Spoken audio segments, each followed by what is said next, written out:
Hi, Chris. Welcome to the Builder's Mind podcast. Hey, Jahid, thanks for having me on this podcast. Yeah, thank you. I want to do this for a while with you, and so thanks for being ready to do now this with me. I mean, we know each other for maybe 2 years now. Meeting first in Budapest. To be honest, I thought that all your career was around sales, but yesterday I checked your LinkedIn and then I saw that you already you had a company called webdevmedia.org. So maybe you can start and tell us how did you found your first company and how did you kind of move towards sales later on? Yeah, I think I kind of had always a bit of entrepreneurial spirit in me. So while I was at secondary school, I basically started my own company. So I started to play around with creating websites with low code or no code tools. I had some communities for web developers, for example. And then I had kind of a good idea because back then, where I'm from in Hungary, for example, digital payments were not really advanced. But there were more and more indie developers who wanted to create their own website. They wanted to have their own domain name, but most of them didn't really have a credit card, which is nowadays everyone has one, at least one or maybe even more. So I basically created a platform where they could get a domain name. They could get some space where they can actually host their domain names and create their websites, and they could basically pay for it by a premium call or a premium SMS text message, basically. And it was quite well adopted back then because that was a big help that they didn't need to open a credit card to actually make this happen. So that was kind of my first. And I think that's also a bit how I actually tapped into anything like startups and tech companies.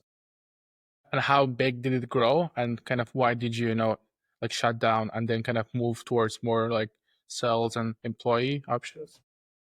I think it was a decent level because I made enough money to actually fund myself, which is not like a lot of 14, 15-year-old boys actually do. So yeah, it was going quite well. But then I also started to get other priorities. So I wanted to go to university, which I also did. And there was also I wouldn't really call them a competitor, but basically there were back then, there were a lot of hosting providers. There were a lot of resellers as well in the space. And I basically got an offer to actually buy basically my brand, what I created over time. So I had more different kind of brands, giving you domain or hosting options basically. And I got a good deal, or at least it seemed like a good deal for me. And then basically I could fund my university studies with this. Great. And how did you end up into the world of sales, and especially to see at SEON? Yeah, so with this, I think a lot in my life has basically a lot happens with luck, and also a lot based on what kind of people I actually start to know or are in my network. So back then, I closed this company. I went to university. So I went to university in Vienna, and I actually had a shared flat with 3 other guys. So we shared this flat. And we were also good friends. So we were all 3 of us were from Hungary. All 3 of us studied at this university in Vienna. And one day, one of my flatmates actually told me that he has a friend who is actually looking for someone that speaks really well German. So actually, my mother is German, my father is Hungarian. So that's one of my mother languages, and someone that understands Vienna, so who knows what is where, has some local knowledge. And he thought that I would be perfect for him, and I should talk with him. So next time I went home to Budapest, I talked with this guy, and I figured out that he is building a startup. It was called Ticketing back then, which was a secondary marketplace for e-tickets, similar to TicketSwap, for example, which is now quite well known. And he basically had the idea to actually expand to Austria and then Germany, so basically German-speaking countries, and he was looking for someone to build this out. Of course, I didn't really have a lot of experience, but I found that it's really interesting. And with my experience previously with tech companies, I also found it interesting how they actually build these websites, what other priorities are there. So I actually joined this team, and this still wasn't really a sales job because, of course, I was talking with, for example, event partners to actually use our platform, but this was mainly a B2C offering. So we were selling these tickets to regular customers at that time. And with this company, we were at a co-working space called Mosaic in Budapest, which is now retrospectively, it's a quite famous place because a lot of successful Hungarian companies were actually at this space. Like, for example, ended up like SEON, but also, for example, Turbine or Recart and basically Bitrise as well. So almost all the big successful Hungarian companies were at some point in this co-working space. That's where we were actually sitting in one corner and the guys from SEON was basically sitting in front of us. And yeah, as we were talking about secondary e-tickets, it's probably one of the most risky businesses because you are basically selling digital goods. So of course, there is a lot of potential fraud is upcoming. And this is what happened to us. Back then, I didn't know what fraud was, what chargebacks were, had no idea. But one day, so there is a really famous festival in Hungary called the Sziget Festival. We started to sell a lot of passes for this festival. And it's quite expensive. So like starts at 300 euros or 500 euros now. And there was like a French guy who sold like 30 passes within an hour, basically on the platform. So that was a lot of money already on the table. And then, we thought, what great. We are growing really great. That's a great business. We are on a good track. And after a couple of days, we started to get like chargeback notifications so that the bank basically withdrew our money from these transactions. And it actually hit us really bad because so basically what we did, so we were basically like a reseller at that point. So we not only lost our commission on these tickets, but we also lost the money that the user would get. And so we basically double lost on these opportunities.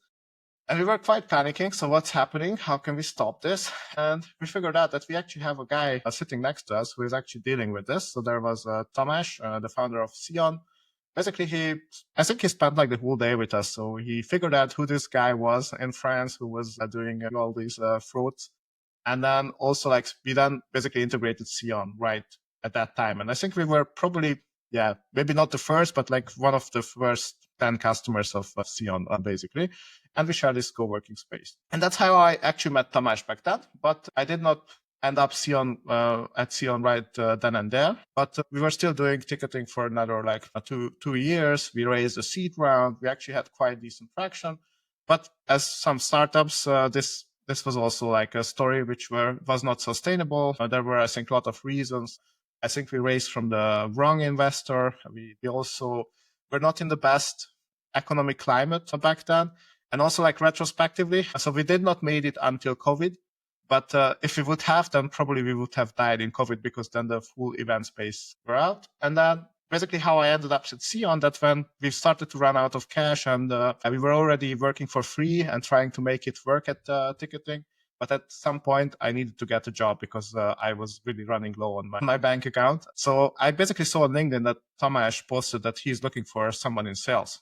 And I messaged him on LinkedIn that, hey, I would be up for it. And then next day, I already went into the office. I met with his co-founder, Bence, and we had a done deal basically that day. And I started to work with them as the first sales rep at SEON.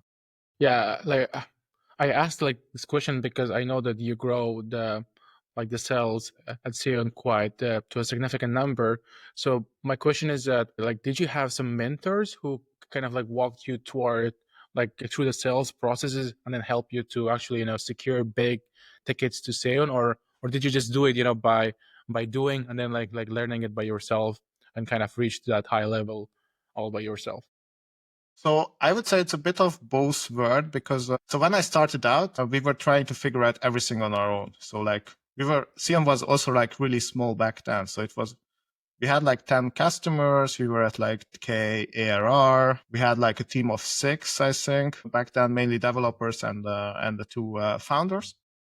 And we were trying to figure out what we could do. So we were, reading a lot of books, looking for any success stories online and trying to figure out what actually works. So until like 2 million ARR, I think everything basically was stuff that we actually found out together. And then, when we raised our Series A round, then we hired like a chief commercial officer who oversaw then marketing and sales and customer success. And so Jimmy, our CCO, came from this space. So he worked for like really large enterprises that were into fraud prevention or were into like payment service providers. And I think Jimmy was probably my biggest mentor. So I basically grew together with him. So basically he helped me to hire my first sales reps. He then promoted me to VP sales, and we basically then built together like a really good revenue organization. So when I left, I actually had a team of 80 of different kind of revenue functions.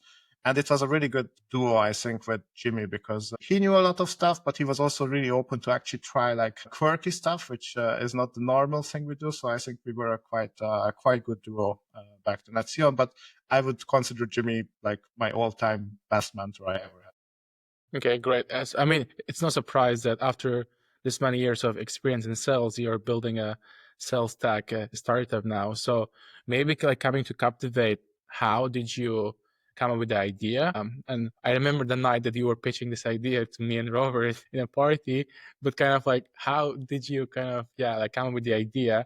And what was the first version of this Captiwate? Yeah, it's actually funny. I think you were actually there when the idea or like the final decision was made that I'm going to building this. So yeah, first of all, I've always wanted to build something. So I was already like in the last. So yeah, I spent like 4 years at SEON, which was great. So we went from 6 employees to 300 employees.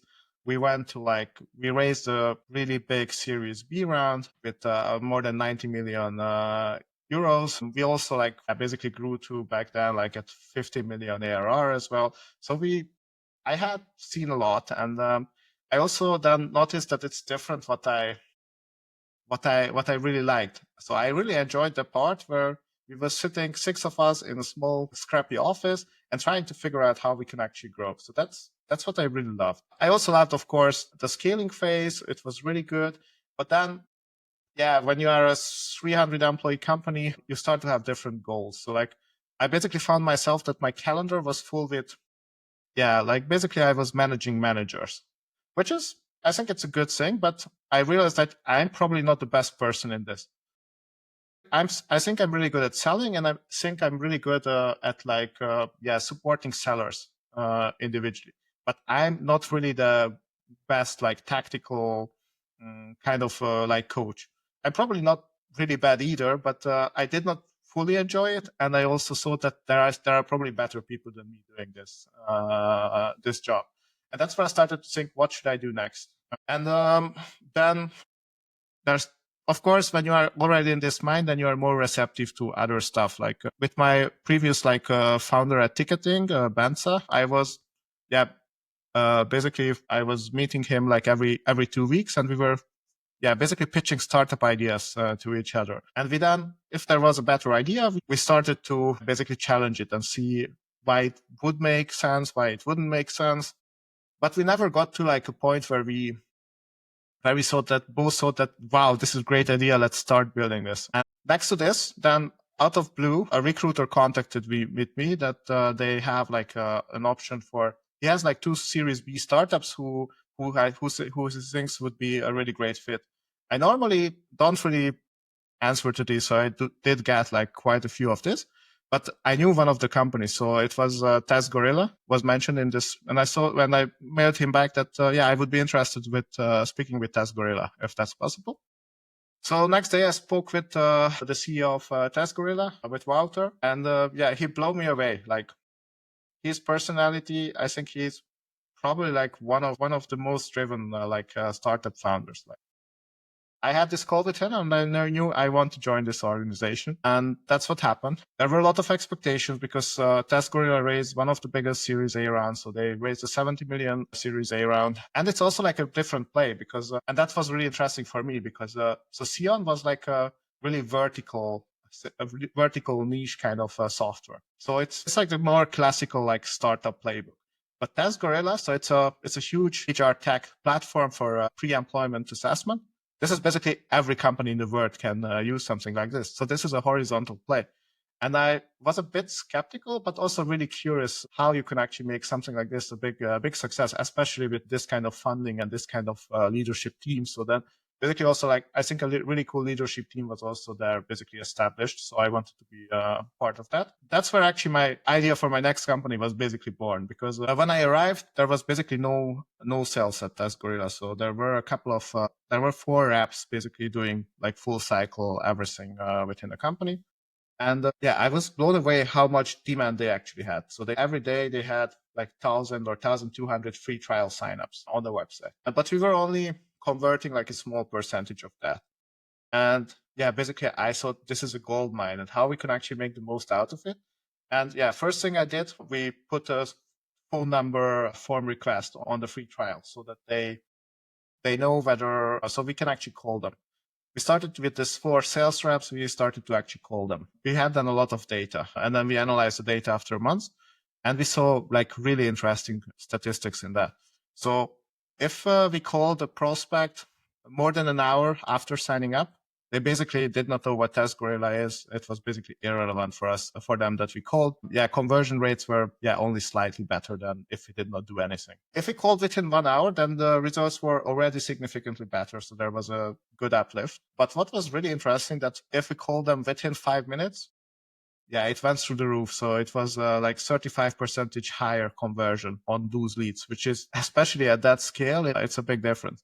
And that's when I actually started to think about, but how can we actually make it even faster, or how we can actually be real time? And that's where I started to look into solution, how you can actually, convert these kind of leads in real time. And that's kind of where the idea for Captiwate was born in my head. Mm-hmm. So I already played with this idea of building something like this. And then, we also started to talk about like next year at TestGorilla, what the management want to go into, what I want to build. And I think there wasn't like a really good alignment. And I was already, in my head, I was already playing with this idea. So I decided to then, basically leave TestGorilla, and almost immediately. So then I basically started to pitch you and Robbie actually this kind of idea. And that's where Captiwate started. Yeah. I mean, like, we thought that it was more of a joke, but actually no, like it was a serious chat. So and we're happy that it led actually to this stage like Captiwate. So maybe like doubling down on Captiwate, can you maybe do a short pitch of like what it is and what are the value proposition for the businesses, and who are you targeting now mainly as your customers? So we are building a real-time sales platform.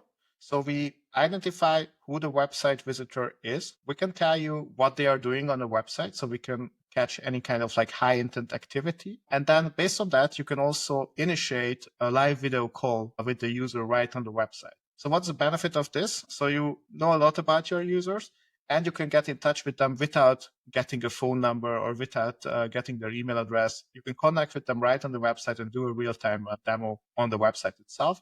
And it's really good for the user as well, because it's a great user experience. So you don't need to fill a form. You don't need to do a call yourself. You can basically just click and have a call like we are having here right on the website. And it works really well for software as a service businesses who are usually selling higher ticket subscriptions. So usually what we see is that it works well over a 10K a yearly commitment. That already very valuable that you actually have like a human doing these calls. And I think it's also getting like a lot more valuable in this kind of AI age we live in. So it's quite a refreshing moment for people in B2B that's a human actually on the other side. And you are not talking with the chatbot who is trained basically on a 1-page PDF document to answer your questions. So I think that's a great driver. If you're a bigger B2B company selling high ticket, you actually have this cost in your budget to actually make it happen. So it's actually a great return on investment on our customers. So we target software as a service companies who have at least some kind of website traffic, who have a sales team. So usually it works better if you have like at least a team of 5 of SDRs in your team. And we usually see that it's usually Series A, Series B kind of companies that start to engage with.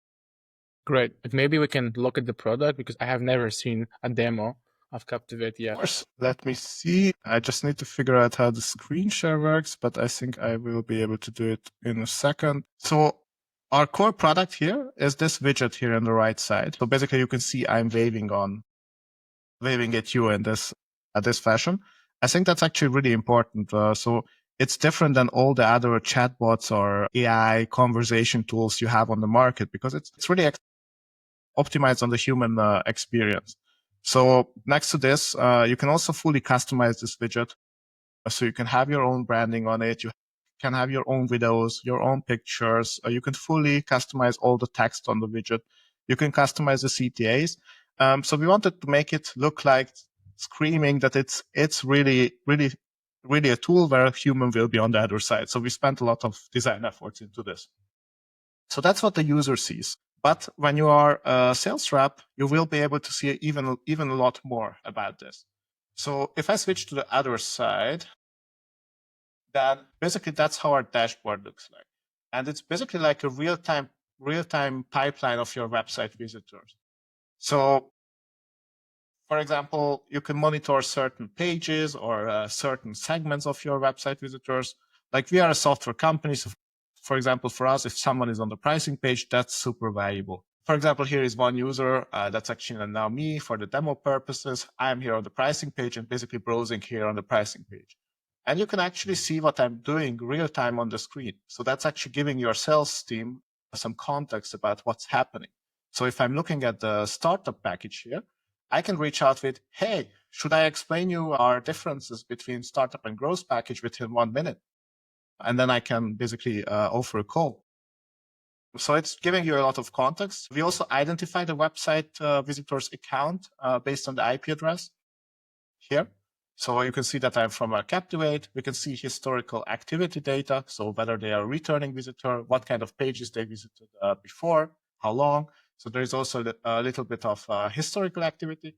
And then you can basically have a chat conversation. But what I'm usually more excited about is the fact that you can also give them a call, which would look like a FaceTime call in this scenario. So basically you can see that it's ringing basically like a FaceTime call. And if I accept this call, then basically I would be able to have like a live video call with me right on the website itself. I would also be able to screen share, for example. So I would be able to have like a full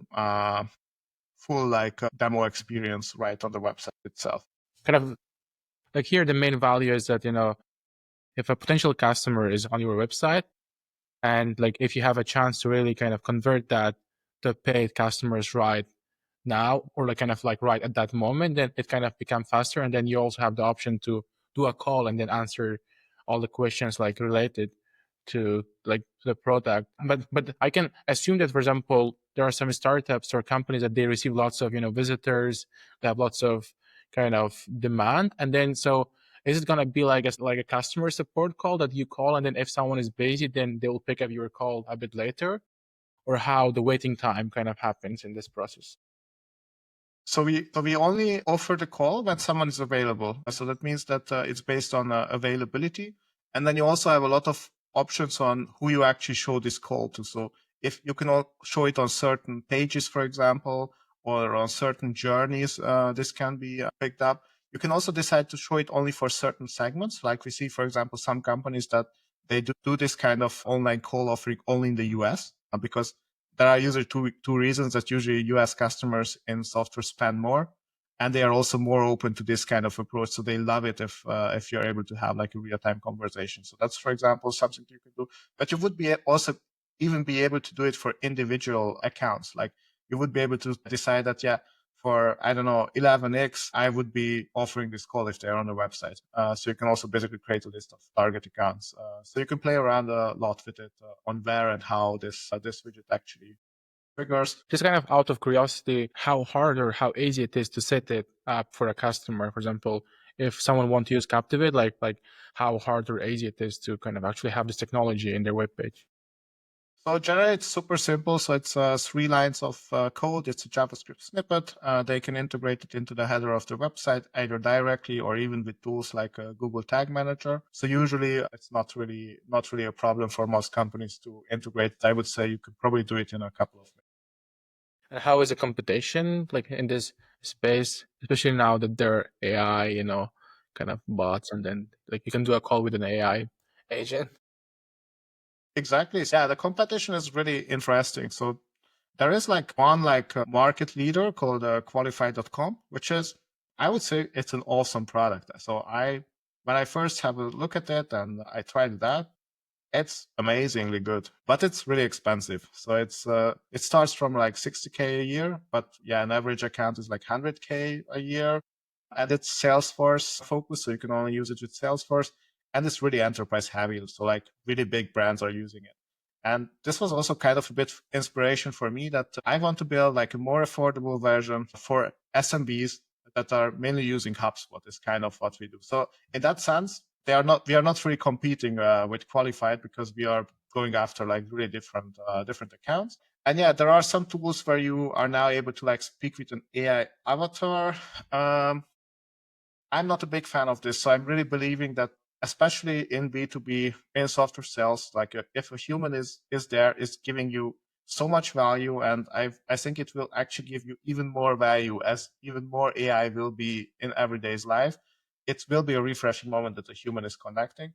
So I'm not really believing in that, especially in the B2B place, because I see, for example, in like e-commerce, like these kind of AI avatars could be a good help. Like, I don't know if you are looking for, I don't know if you're buying a t-shirt and you're looking to have like guides on how it would fit and stuff like that, then I think I do see there a great use case for AI avatar from both from a like cost perspective and then also like, yeah, like, generally like from an experience standpoint. But if you're buying like a 10, 20, 30K software, you don't want to speak to an AI avatar, is what I think. Yeah, because I remember like over the last years, there was a huge hype around AI, which will take over the sales, the customer support. Everyone was like thinking that actually, there will be no humans needed for the customer support or for such calls, like you're doing now as a customer support or account executive. But now I see that there is a bit shift, like where they bring the humans back on the role of sales and customer support, but then they have some AI tools which like kind of enhance or make them more efficient. So kind of my question is that kind of how do you see, like the real disruption in sales and customer support in the coming years with the help of AI? Like, so like what will be, kind of these tools be used for, and will we still kind of be needing the humans like there? Yeah, it's great that you say that as well. Like I think just recently, like I think like a year ago or maybe a bit more than a year ago, like Klarna was making like headlines that they replaced like most of their customer support with AI. And just a couple of weeks ago, the CEO announced that they are now turning back to like a really good human customer support experience. Like I think people are also realizing that you can't really exchange it yet. What I think is, and that I think that will be the winning model, where you can actually blend humans and AI in a smooth way. Like, for example, what we see with our product as well, that we do have AI, for example, in our product, because we have an AI chatbot, which main goal is to find the ones who are your ICP on the website and basically get them on the call with a human. That's the job of the AI, basically. So, and I think these kind of combinations are usually the winning ones. Also, where I think AI will help you a lot is actually getting a lot more context. So basically research. So I could even imagine that, for example, if you're talking with someone here on our tool, and meanwhile an AI agent is actually collecting for you more information and is giving this information back to a human, and then the human will be a lot more prepared and is able to actually offer an even more tailored experience. So I do think that AI and AI agents will be super crucial in sales, but at the end, the final sale where the real value is created will be done by humans. And like now, do you have an AI assistant in parallel? Like for example, like once, like when you're talking with someone, do you have a chatbot and AI assistant which kind of helps you with the answers? And also, do you have a note taker for like for the call? So we don't yet have a note taker for the call, but that's something we already do. So for example, we already record the calls, so you can rewatch these calls. And based on this, so we are currently like basically collecting data on this, so that we can actually then build like a really good model where we could then basically have like a summary as well from these calls, and then you can push it into your CRM as well. It's kind of And kind of like as you mentioned about this, it's like 5 minutes or like 1 hour, kind of if you call a customer, then like the conversion rate matters a lot. So like from your data now with Captivate, so kind of are you suggesting some kind of timeline or just like a specific time range for your clients that if they call or like if they will be more available during this like range of time, then there will be a higher conversion? or kind of are you somehow providing some AI solutions so that they will have some kind of pre-answered things, and then like once they're available, they can take over the call? Or how does it work actually, the magic? Yeah, we see different playbooks for that. But what usually works, for example, for software companies, that if someone is on the pricing page, it usually makes sense to give them a call. Also, some of the companies set it up in a way that when it's on the pricing page, you quite directly have CTAs that you can also speak to someone, and that also helps. So, for example, one of our customers, Salesforce, they, for example, get a lot of inbound calls because of this, because it's the widget is made in a way that, yeah, you can basically call anytime, and we will be there to actually accept this call. So, yeah, you can have different playbooks. We also have companies where they go to playbook is that they start to approach with chat, so either initiated by AI or by a human. And if there is an answer, then they try to then basically ask them, yeah, do you mind if we connect for 2 minutes through a video call? And then basically they can qualify the opportunity in the video call, and then they can set up a meeting for later if the buyer is relevant. Yeah, just kind of like out of curiosity, there are lots of chat bot or kind of chat support system technologies, I assume. So why they don't add the video call just like yours, you know? Yeah, it's a good question. I think it like really, so most of these chat tools are focused on customer support, and their customer support is most of the time still really about, yeah, you have an issue, we create a ticket about this, and we will resolve it. And so for them, what really matters is like incident response time, incidents resolve time. So I think they are focused on a really different thing there, and it would be just too complicated to actually do it. I know you can basically do it. For example, for some tools, you have like add-ons where you can, for example, have video call there, but I think it's a bit different because it's really focused on customer success, and it's not really like for sales what we do. And I think we tailored it in and package it in a way where it's a really cool tool if you want to actually get more out of your inbound sales efforts. And that's kind of the goal. So like just with our tool, you should be able to uplift your inbound leads by 30%, basically, without spending more or without adding basically more headcount. Just with the software itself, you should be able to source more opportunities. Okay. So it's more like clear, like this is kind of mainly on the sales side, kind of that like just to do the demo, like helping with like purchasing, but then also they can keep their just like their common chat support there on their website. Yeah, it's kind of their decision. So we have companies who use us next to, for example, Intercom or another chat tool. On the long run, we would love to be like also the number one chat tool for these kind of things. But yeah, it's a bit of a different approach because yeah, we are not really support heavy yet. I think we will start to invest more into this. So we would like to be able to also like being included in more in product, because I do see the value there as well, especially for example, if a user is churning, there you would be able to, for example, offer a call. Or for example, yeah, you were talking about how AIs and humans are blending together. Like, for example, if the AI notices some irregularities, like they are getting an error code like a couple of times, for example, or usually it takes 2 seconds to generate an API key, but they were not able to do it in 15 seconds. So you would be able to send like alerts, for example, based on this. So yeah, I do see a customer support use case for us, but that's not yet our core target. Yeah, it's kind of like a general question about the competition. We see that there are lots of, sales tools like reach out, LinkedIn, email, calls, whatever, and also in the support part. So it's very crowded. It's like obviously a red ocean. So from your experience in like working in sales, but also now building Captiwate, kind of how do you see the future of, sales space, like sales tech space overall? And who do you think, will be lasting, a bit longer, or who could survive this, wave of new technology?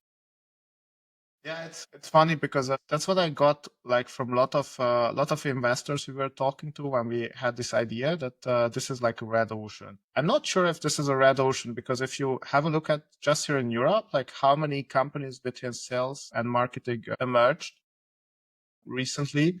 Like we were talking about Salesforce, but there's also like, for example, HeyReach, and like a lot of cool technology is actually built in these kind of really red ocean areas. So I would say that's not that much of a problem as some people think, because it's also similar to what we were talking about TestGorilla. It's also like a really horizontal thing, because everyone is doing sales, everyone is doing outreach, everyone is doing demand gen. So I think that's a huge market. So there is also a lot of space for smaller companies as well. And then the other thing, like where it's heading, like what I see with now with AI and AI agents, that it's quite easy to build like a point solution, even no code or low code. So I think for point solution, it will be really hard to survive because companies can then basically decide whether they want to build this or buy this. But if it's like one day to build, then they might actually build it. So what I believe is that probably platforms will be surviving, where you actually provide different things and make like a good platform out of it. And that's what we are building. So we are building an inbound conversion platform, basically, where everything that happens on your inbound side until it gets into the CRM, that's what Captiwate is basically for. Is kind of the idea, and I think that's kind of the future. That there will be a lot of platforms which try to solve like a bigger challenge, which you wouldn't be able to build like in a couple of days with different AI solutions. Actually, I see that kind of like trend, and the startups which they have the funding or like the money and the talent to invest, they're like trying to have different products just like to kind of cover the full cycle of their kind of like solution or the market. For example, like Salesforce, like they're kind of like producing every like new approach every 2 or 3 months, just like Exactly. like to cover the whole space. Like moving towards sales and marketing topic, like you have been a great salesperson at SEON and TestGorilla, grow things to millions. So now that like you're selling your own product, so how different it is to sell your own solution, and kind of like what was the sales journey so far with Captiwate? Like what were the processes? I would say it's a bit different from quite few angles. Of course, it helps you a lot that you are a founder. People like to listen to founders. I think it's quite easy for me to get my foot into the door with a lot of companies as a founder. But then, what is of course like then is against you, that you are selling something really new.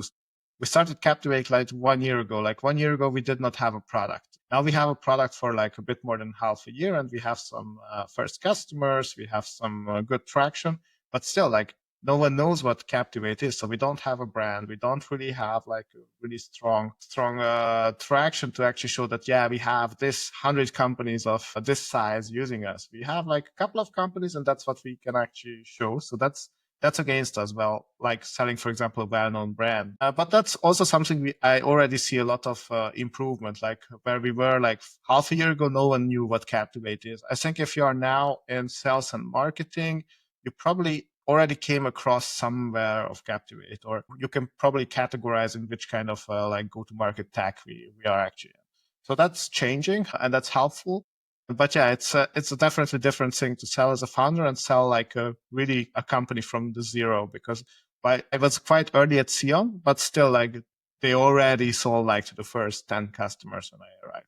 So there was already like a bit of a playbook. We have a bit of a brand, and that helps a lot to do that. Yeah, but that's also what I see, for example, on our team. So we, for example, have also like a sales assistant. And of course, I see that for her, it's a lot harder to actually get into an account than for me. So we really need to think about how we can actually prioritize all these different accounts, and how we make sure that we are able to get into these accounts. And like, what are your sales strategies? Is it like LinkedIn reach out, cold calling, email, or like what are the channels that like you're using to just like to get to customers?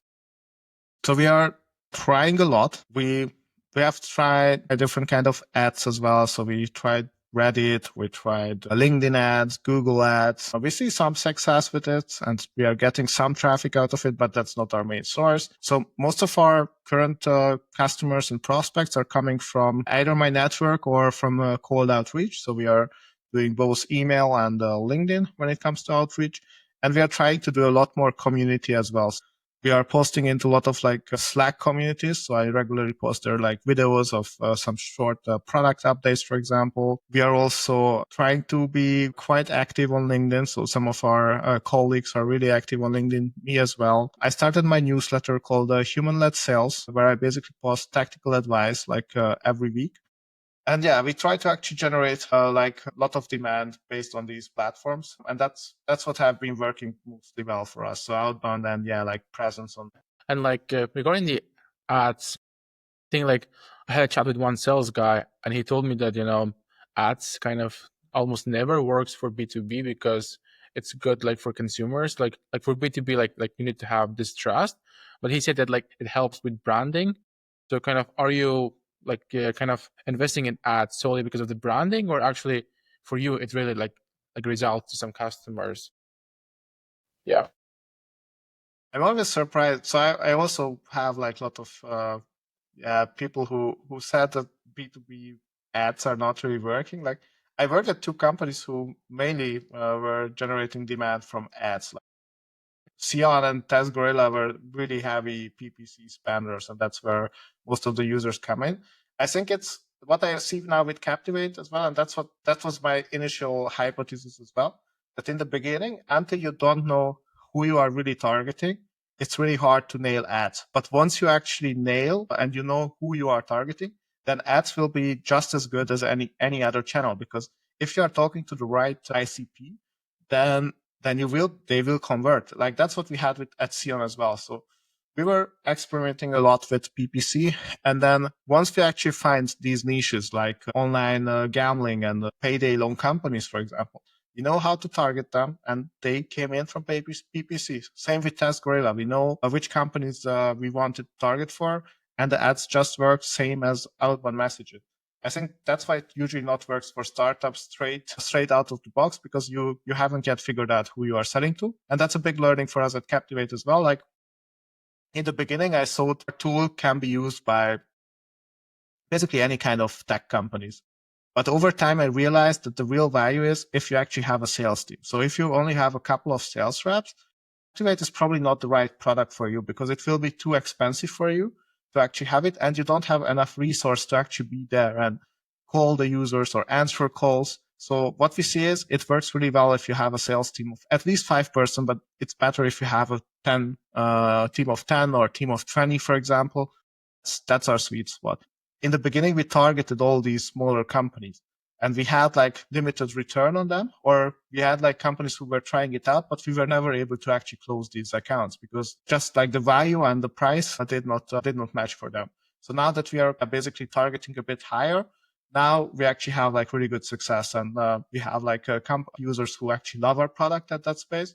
So I think it's the same with ads, that you need to find who you are actually targeting with these ads. How do you find your target? Like from my experience, when I was working with one of companies, we were trying to find a segment. We were like reaching out to 100 of such customers, and then if we got 90% no, then that was not our segment. Like kind of let's move to the next ones. From your experience, like how do you get to your segment? Like what are these like practical steps? Do you look at the data, no's, yes, or like what are the metrics? Is it like you look and those are the kind of determination of the segment? Yeah, so it's usually, I think it's similar to what you said, that you need to try a lot of segments. Like how I would usually start figuring this out is usually I go to Google, try to figure out who your competitors are, go to your competitors' webpage, see what kind of logos you have on these web pages. If you can actually spot, like this is what I always done. We did this at SEON as well. We basically collected all the logos from our competitors' websites, all the case studies, and then basically enrich this. So we try to get as much data about these companies as we could, and see if we can see any kind of patterns. Like even if, for example, out of 10 companies, 2 are in the same industry, are the same size, that could be interesting. And then that's where cold email is like, or cold outreach is generally like really good because it's cheap. And then you can basically target this kind of industry. Then you pick like probably the best 100, 200 accounts, if it's like a big market on this industry, and just email them with your value proposition and see what happens. And if you start to get some interest, then you can actually start to build more, start to figure out more. So that's where cold email is great for actually testing it out. And then with SEON, what we did, that once we actually find a market where it resonates, then we basically doubled down on this. So then we did PPC, then we did industry magazine ads, then we went to the trade shows where these people are. And I think that's generally like probably the best way to approach it.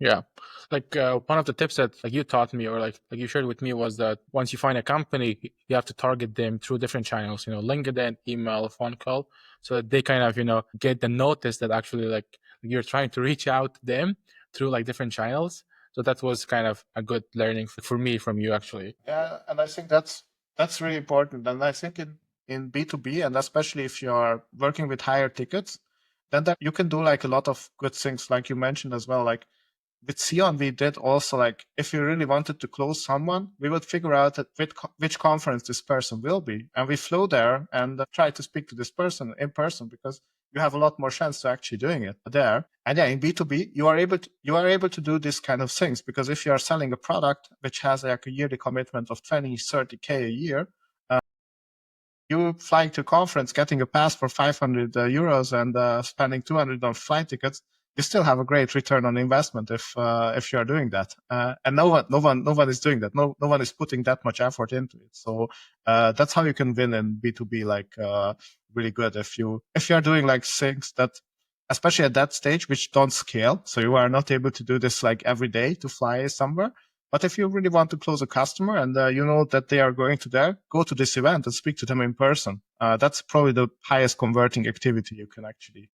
Yeah, and also kind of like try to find a way how to be the name on the top of the list of that person. For example, if someone asks about the sales, stack, you say Captiwate, Salesforce, or like blah blah blah. So if you're in that like 2 or 3 top list of like if someone just like asks like randomly, so if you can answer, and that's only visible if you're visible in all the accounts and they see you everywhere, so they kind of like resonate with you more. So what are some of the common no's and yes that you receive from your potential customers about the Captiwate? If you can share some. Yeah, so really like the biggest objection is that they don't have enough traffic. And sometimes this is true. Like, of course, if you have 0 website visitors, then you can't call your website visitors. That's quite straightforward. Like if you are just starting out, you can actually use Captiwate for free, and that's good for you because then you can, as I showed you in the demo, you can have a lot of insights about the users. And if you're getting some, maybe you are able to get a call and basically have like a product interview and figure out why they are on their website, what could be interesting for them. So you can use it for that, and that's something we would be able to give you free of charge. So up to 25 calls a month, you can use Captiwate free of charge. Mm-hmm. Yeah, obviously this company wouldn't be able to afford our normal pricing. Yeah, that's what we get, like low amount of traffic. It's not always a problem because there are also companies who don't have a lot of traffic, but they have really targeted traffic. Like, for example, we worked with a lot of property development companies. So of course, these companies like have like their property listing pages, and there might not be as much traffic, but who is looking at a penthouse? They're probably interested in buying a penthouse. So it makes sense to have something like this in this industry. Great. And just kind of my last question on this like sales part. I see lots of founders, that are relying on LinkedIn, the content generation. Like sometimes it just seems that LinkedIn became this content world, like everyone is trying to sell their own product. So from your experience, kind of how effective it is, and what makes LinkedIn content attractive or actually, effective for acquiring or customer acquisition. Yeah, that's something I have been thinking a lot about as well, because I think myself as well, but a lot of others as well depend a lot on LinkedIn, and that's not really good because at the end of the day, LinkedIn can tweak its algorithm however they want. So I noticed it with myself. So for example, I think I have like 3K followers on LinkedIn, and like 2 years ago, I was able to reach about the half of it usually with my posts. So I would be able to get to impressions of like 5 to 7K. Nowadays, I usually get like a couple of thousand of impressions. And nothing really changed, but probably more people are doing that. And then LinkedIn is also trying to push their thought leader kind of ad spend. And yeah, I think it will just get worse. Yeah, also similar for me as well. Like I also see a lot of influencers on LinkedIn who are basically just pushing products, not really adding value. But there are also like influencers who are really authentic and sharing interesting stuff. So I think people will be more selective, and I think you should probably focus on other channels as well. Like what I have noticed myself, that I'm getting good success with, for example, with Reddit. So I'm quite active now on different kind of Reddit threads. I'm also quite active now in Slack communities, even like paid communities, like Pavilion, for example, is a great one for sales and marketing leaders, or Rev Genius, for example. So yeah, I'm trying to diversify what I do and where I do it. And I also started to build my own newsletter. So there I actually have my own subscribers, and I'm not really depending anymore just on LinkedIn. And I think that's what I see with other founders as well, that they try to actually move a bit away from LinkedIn, but I don't think people will be, there won't be empty like LinkedIn feeds. I don't expect. Yeah. I mean, like, it takes a bit of time to really kind of build that, follower base. As like, for example, on Twitter, X, or Reddit, or kind of also now I see like lots of people are moving to Blue Sky. Kind of, I use that. I still like, I don't know how the algorithm works. I don't get any followers, or I can follow, but no one likes the post that I do. So it's kind of like taking some time. But yeah, kind of be multi-channel indeed helps. Yeah, just not like solely like rely, but also kind of building your own community through newsletter. Or I see lots of founders now doing podcasts. Kind of that also might help actually. Yeah, that's what I'm thinking about as well. But I think it's also really hard to stand out in, for example, in my space, because there are now so many go-to-market sales marketing podcasts. And so I have been thinking about doing something like this, but I didn't find the right angle yet, because there are like really so many nowadays. So I'm not sure if, for example, my podcast would be standing out. Yeah, usually what I usually like to do is stuff that stands out. I'm not sure yet if that's the right way for us, but we might actually figure out a way to do it. Yeah, I think like kind of like from my experience, of course, also like there are lots of tech podcasts like similar to that, like to ours, but kind of we started with a like general idea, and then we kind of found a bit of niche on the way. So I think kind of in general it takes a bit of time to really build a community, the follower base, but it's really about consistency, because I see like there is a common thing on podcasts is that no one, not so many, like 90% of the podcasters, they don't get to their 10th episode. Like they all die before 10. So if you kind of stay in the game, that might work, and you kind of like find your niche. But like moving on to the next topic, which is fundraising. So I know you guys closed around last year. Initially there was thinking to raise less. I think kind of like you guys raised more. So like what was the thinking around raising a bit more, and how you guys were doing in terms of like financing, fundraising? Yeah, so we raised an angel round of 600K last year, mainly from some local angels like Robbie from Fiedler Capital was part of that, or Tamás Kader from SEON was part of it, and some other like post-exit founders, like for example, Hungarian guy who sold his company to Hotjar, for example, invested. So we tried to actually keep it like small, and I think like with 600K, we still are on the smaller side if we think about that. Yeah, it was interesting that I actually thought I probably can do it with less money, because I think with my network and experience, I would be able to keep usually costs quite lean. And if we are able to get some good revenue within the first year, then we will be able to like scale quite well. But with every like founder I spoke, suggested for me that I should always try to raise a little bit more, because you never know what happens. I think it's true. Just if you have a look at the USA now, like with the new presidency and everything, every other day something different happens on the capital market. There are so many unexpected things. Yeah, I think it was a good decision to raise more. And when it comes to financing, we are currently still looking quite well. So we still have like more than a year of runway. We are thinking about what could be the best strategy for our next round. We are thinking about either trying to go out to the fundraising market by the end of the year, or based on some factors, we might delay it to the beginning of next year. But yeah, that at this point, so many things changes. Like you can get like a new customer like any point, for example, a bigger customer, and that can change so much both on runway and then also like the narrative of the fundraising as well.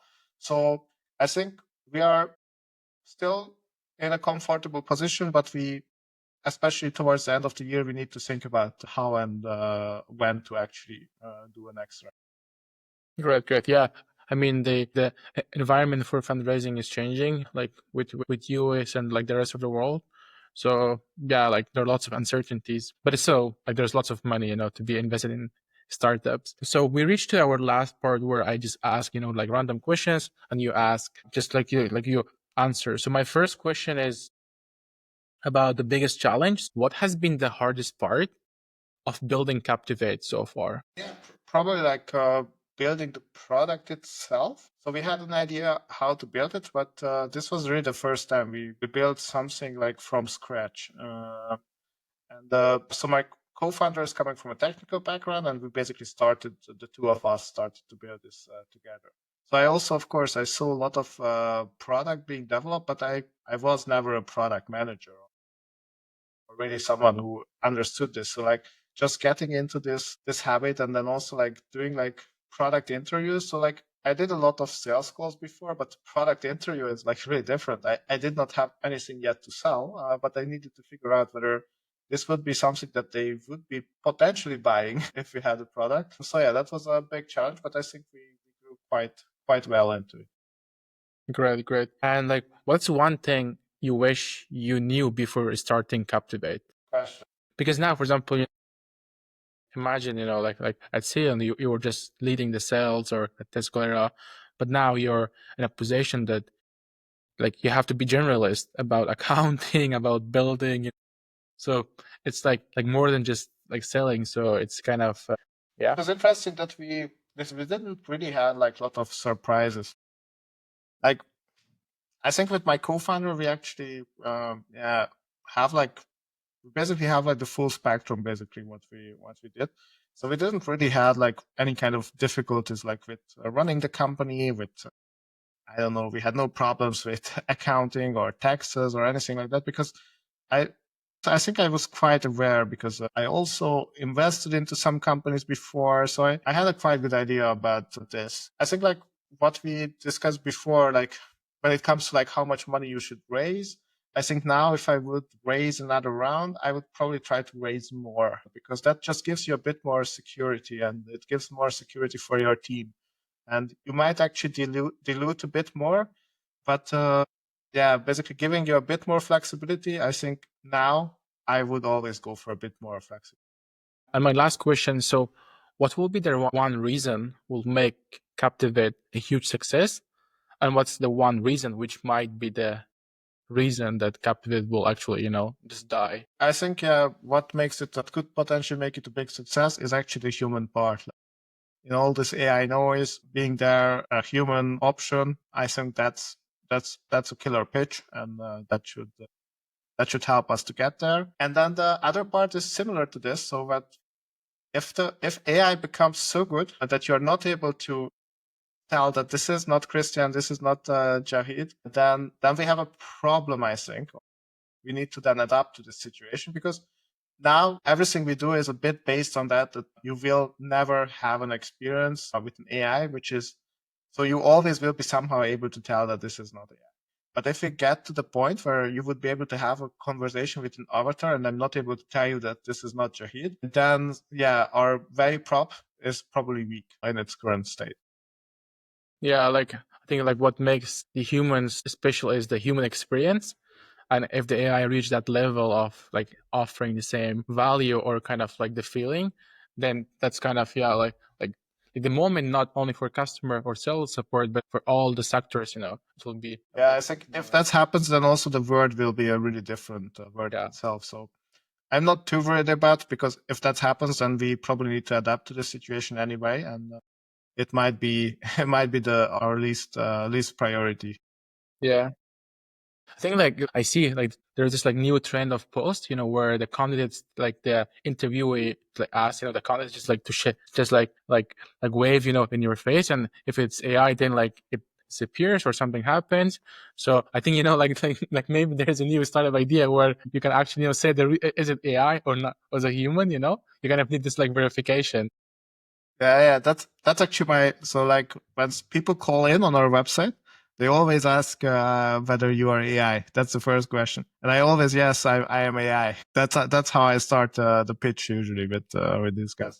But I mean, it's interesting to see, kind of like the dynamic of the talk, like once it's AI and a human. Overall, yeah, it was super fun, Chris, doing this with you. So thanks a lot for joining us. Yeah, thanks a lot as well, Jahid. Thank you. Great to have a chat. Okay, bye-bye. Thank you. Bye-bye.